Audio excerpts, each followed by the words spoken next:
বিভা মা? বাবা, আমি আমি জামা কাপড়গুলোই গোছাচ্ছিলাম।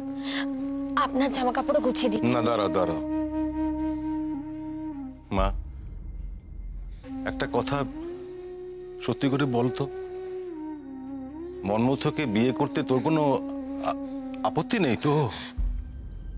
আমি কেন আপত্তি করব বাবা? মা, আপনি সকলে মিলে যে সিদ্ধান্ত নিয়েছেন, আমি কেন তার বিরুদ্ধে যাব? আমার সিদ্ধান্ত আর কোথায় রইল?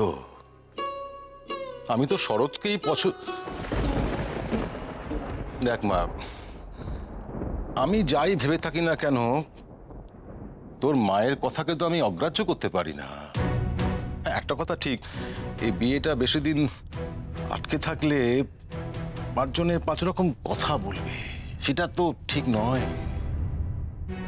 তাছাড়া জানকীনাথ বাবু আগ বাড়িয়ে একটি বারের জন্য কথা বলার চেষ্টা করলেন না, কোনো কথা বলার চেষ্টা করলেন না। এতে আমি খানিকটা ভাগ্যে যা আছে তাই তো হবে বাবা। আর আমি জানি আপনি মা সকলেই আমার ভালো চান, তাই আমাকে নিয়ে এত চিন্তা করবেন না বাবা।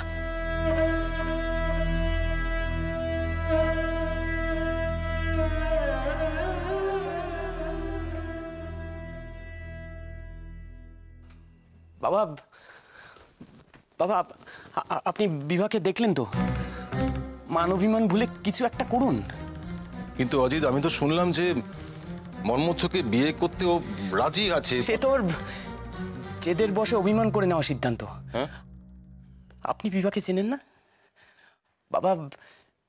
বিভা যে শরৎবাবুকেই মনে মনে তার স্বামী হিসেবে মেনে নিয়েছিল, আমি জানি সে কথা। সমস্যাটা কোথায় জানেন বাবা? বিভা আর শরৎবাবু দুজনেই খুব ভালো মানুষ। বড়দের সিদ্ধান্তের উপর ওরা কেউই কোনোদিন কোনো কথা বলতে পারবে না। আর মায়ের সিদ্ধান্তের বিরুদ্ধে গিয়ে কথা বলার মতো ছেলে তো শরৎবাবু নন। কিন্তু আমি নিশ্চিত বাবা, কেউ যদি শরৎবাবুকে জিজ্ঞেস করতো, তিনিও বিভাবতীর কথাই বলতেন। বাবা, বাবা, খুব বড় একটা ভুল হয়ে যাচ্ছে। সবকিছু শেষ হয়ে যাবার আগে আপনিই পারেন কিছু একটা করতে। হ্যাঁ বাবা। আমি কি করি বলো তো অজিত? এটা তুমি কি বলছো? আমার পক্ষে অজিত, এক কাজ করলে হয় না? আমি পুরী থেকে গোপনে একবার কটক ঘুরে আসবো। না না বাবা, মা জানতে পারলে খুব কষ্ট পাবেন। আপনি তার চেয়ে এক কাজ করুন না, জানকীনাথ মেসোমশাইকে একখানা চিঠি লিখে দিন। ওনাকে এইটাই বলুন যে আপনি পুরীতে আসছেন, উনি যদি একবার সময় করে আপনার সঙ্গে দেখা করেন। মানে উনি তো চিঠিতে এইটাই লিখেছেন যে মাসিমার ইচ্ছেতেই সম্বন্ধটা ভাঙছেন। দেখা হলে একবার ওনার মতটা জানতে পারতেন। বাবা, আমি কেন জানি না, আমার বারবার মনে হচ্ছে যে জানকীনাথ মেসোমশাই এখনো বিভাবতীকেই ওনাদের পুত্রবধূ করতে চান। পরিবারের চাপে পড়ে হয়তো সিদ্ধান্তটা। অজিত, তোমার তো বেশ বুদ্ধি বৃদ্ধি হয়েছে দেখছি। হ্যাঁ, ভালো ভালো, বেশ। তবে তাই হোক, আমি জানকীবাবুকে চিঠি লিখছি। একটা কথা কি জানো অজিত, বিভা মা এই পরিবারের সঙ্গে খুব সুন্দরভাবে মিশে যেতে পেরেছে। সুভাষ, সতীশ, সুরেশ, প্রমীলা, এরা সকলেই বিভা মাকে খুব ভালোবাসে, স্নেহ করে। একবার প্রমীলা কি বলেছিল জানো? সুভাষ নাকি একমাত্র বিভা মায়ের সঙ্গে খুব সুন্দরভাবে মিশতে পেরেছে, বিভা মায়ের সঙ্গে।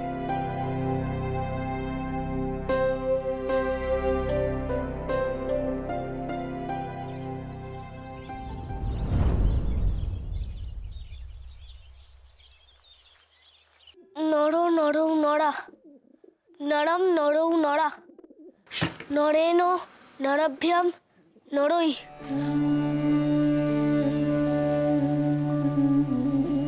কি রে সুবি, তুই স্কুলে যা। কি হচ্ছে সুবি? চোখ ডলছিস কেন? তাকা তাকা আমার দিকে। বাবা, চোখ তো একেবারে লাল হয়ে গেছে। তুই সারা রাত ঘুমোসনি? সারা রাত ধরে পড়াশোনা করেছিস? না পড়লে শব্দরূপটা কি করে মুখস্থ হবে মেজদাদা? পণ্ডিত মশাই বলে দিয়েছেন, শব্দরূপটা মুখস্থ না বলতে পারলে বেত। আমি তো সংস্কৃতটা ভালো জানি না, তাই সময় লাগলো মুখস্থ করতে। শুনবে আমি কেমন মুখস্থ করেছি? নর নরৌ নরা, নরম নরৌ নরা, নরেন নরাভ্যাম নরই। ব্রাভো সুবি, ব্রাভো। খুব ভালো হয়েছে। তবে এখানে আর বাকিটা বলতে হবে না, বাকিটা স্কুলে গিয়ে বলিস। পণ্ডিত মশাই তো শুনলে একেবারে চমকে যাবেন। উনি তো জানেন না আমাদের ভাইদের মধ্যে কার সব থেকে জেদ বেশি। নে নে, তৈরি হয়ে নে, আমি তো স্কুলে নিয়ে যাবো। যা যা, তৈরি হয়ে নে, যা। আজকেও তুমি নিয়ে যাবে? হ্যাঁ, আমি নিয়ে যাবো। মানুদা মাসি, মানুদা মাসি, মানুদা মাসি। সুবি,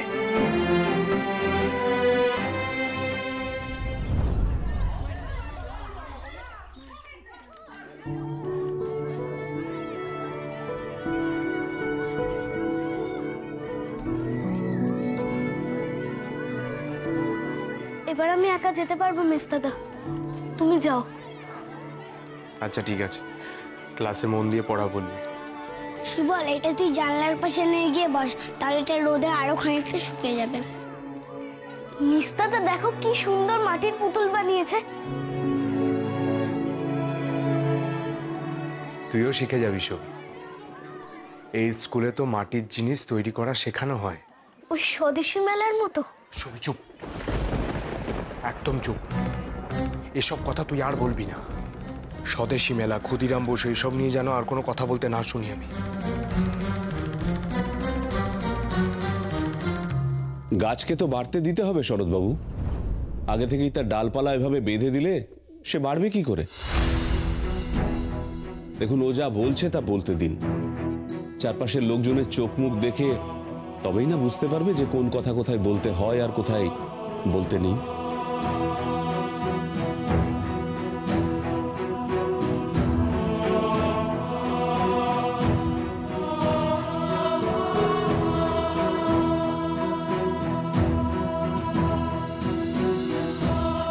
মঙ্গল হোক।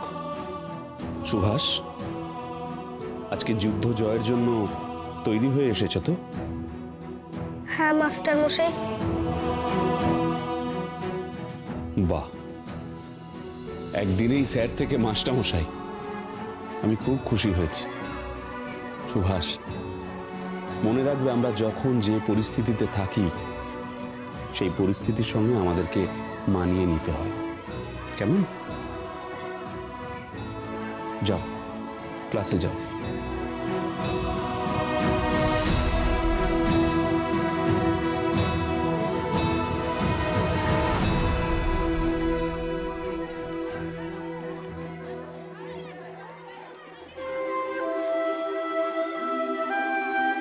চিন্তা করবেন না শরৎবাবু, লড়াই করতে করতে সুভাষ একদিন ঠিক মানিয়ে নেবে স্কুলে। কে বলতে পারে, ওই হয়তো এই স্কুলের ছাত্রদের, মাস্টারমশাইদের গর্ব হয়ে উঠবে। হয়তো না মাস্টারমশাই, আমি নিশ্চিত আমার ভাইকে নিয়ে একদিন আপনারা সকলে গর্ববোধ করবেন।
কেমন সেজেছে দেখ, পালাগানের সং সাহেব সেজেছে খোকা।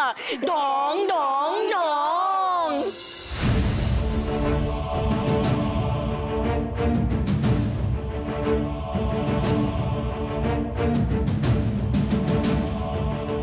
চল চল চল। চল চল।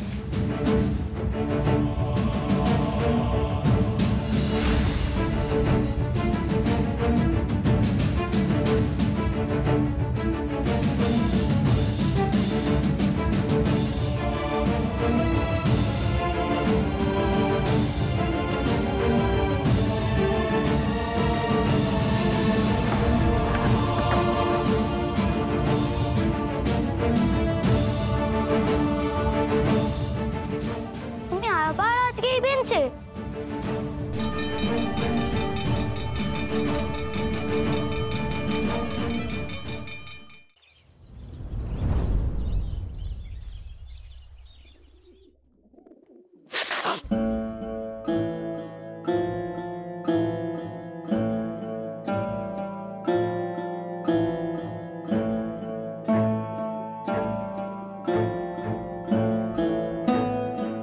গুড মর্নিং মাস্টার মশাই।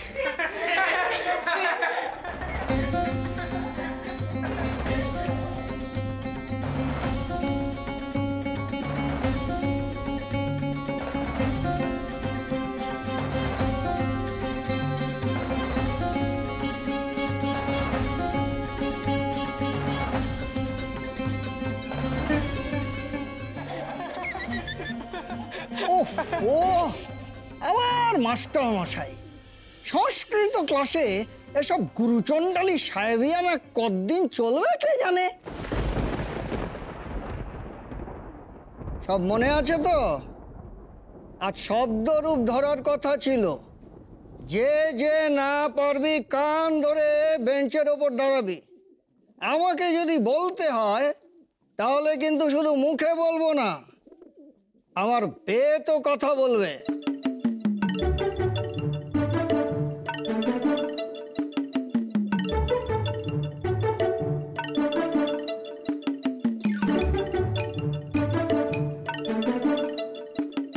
বাহ, অপূর্ব! মুখস্থ করার চেষ্টাই করিসনি তো, অত ভাগার দল।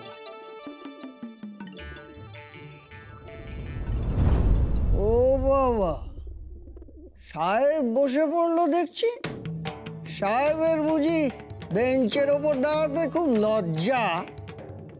কি হলো সাহেব, তুই দাঁড়ালি না যে বড়? মাস্টার মশাই, আমি পারবো।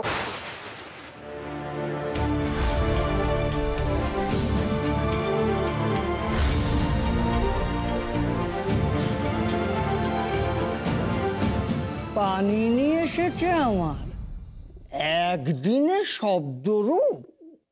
তা বলো দেখি। নর নরৌ নরা, নরম নরৌ নরা, নরেন নরাভ্যাম নরৈ, নরস্য নরয় নরানাম, নরে নরয় নরেষু।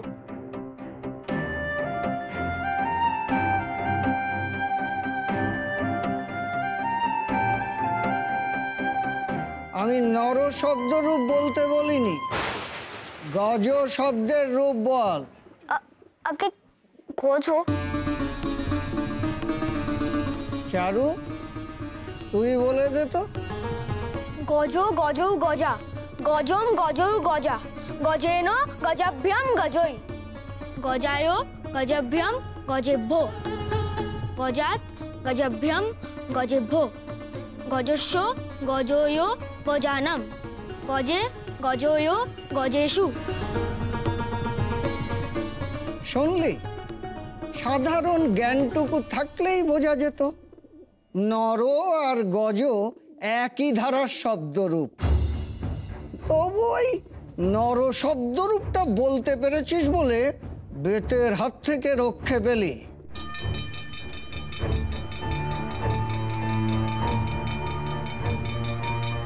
এই যে এর পরের ক্লাসে এরূপ ধারার শব্দরূপ জিজ্ঞেস করব, বুদ্ধি খাটিয়ে বলতে হবে কিন্তু। গোপাল, এরপরে কিন্তু আর কান ধরে বেঞ্চের ওপর দাঁড় করাবো না, একবারে সোজা মাঠে নিয়ে বেগ চলবে। আচ্ছা পণ্ডিত মশাই। কোচের দল সব।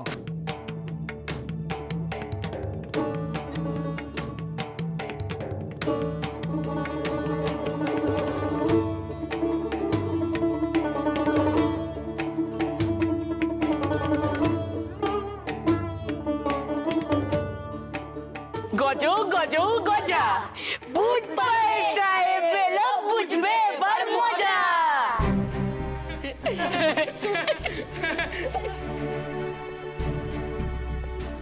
আমি পড়া পারলাম, তাও এরা ছড়া কাটছে। এদের ছড়া কাটাও বন্ধ করব আমি। বারবার আমাকে সকলে সাহেব কেন ডাকে? এই নামটা ঘুচিয়ে দেব আমি। আমি সাহেব নই নই নই।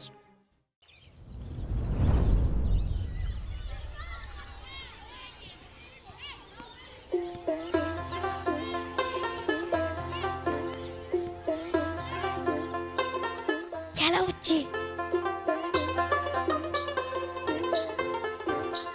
চল চল মাঠে চল, আজ কে কি খাবার এনেছে দেখতে হবে গোপাল। চল চল চল।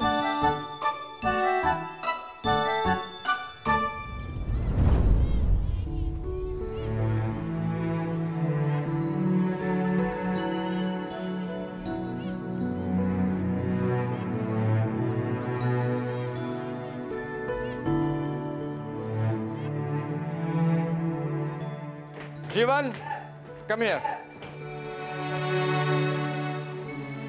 ওরা কেমন রাইফেল নিয়ে মার্চ করছে, আমাদের রাইফেল দিল না। আমাদের রাইফেল দিলে কি আমরা সেটা নিয়ে মাছ করতে পারতাম না? ভারতীয় হয়ে আর রাইফেল বইতে যেও না বাবু। ইংরেজদের তলপি পাওয়ার জন্য জন্মেছ, সেটাই বও না। এখানে সবাই সমান, সবাই একসাথে খেলতে পারে। কিরে চারু, দুদিন এসেই তো ছেলেটা বড় তোর পাশে বসে বললো। পণ্ডিত মশাই চলে যাওয়ার পর তুই কিছু বললি না কেন? ছেলেটা সংস্কৃত উচ্চারণ পর্যন্ত করতে পারতো না কান, আজ শতরূপ বলে গেল। ওকে না বুঝতে হবে নবীন, একটা ক্লাসের পড়া পেরেছে, সবগুলোতে পারে কি না সেটাই দেখতে হবে।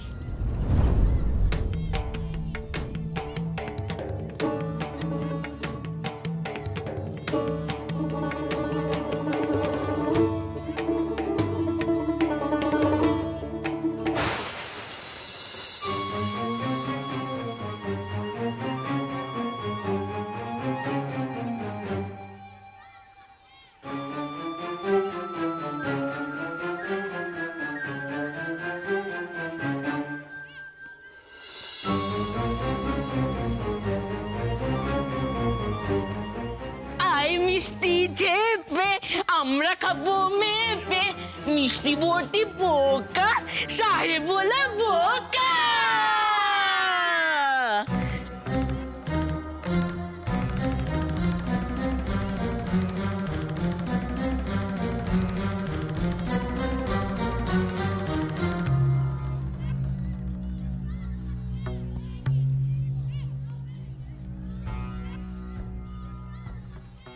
সুভাষ, তুমি ফুটবল খেলো না? আগে না মাস্টার মশাই, বাবা বলেন খেলাধুলায় মন দিলে পড়াশোনা নষ্ট হয়। কিন্তু আমার শেষ দাদা খেলতে খুব ভালোবাসে। আচ্ছা মাস্টার মশাই, আপনি আমায় বলতে পারবেন ওরা আমার টিফিনটা কেড়ে নিয়ে কেন গেল? আমি এমনিই দিতে পারতাম।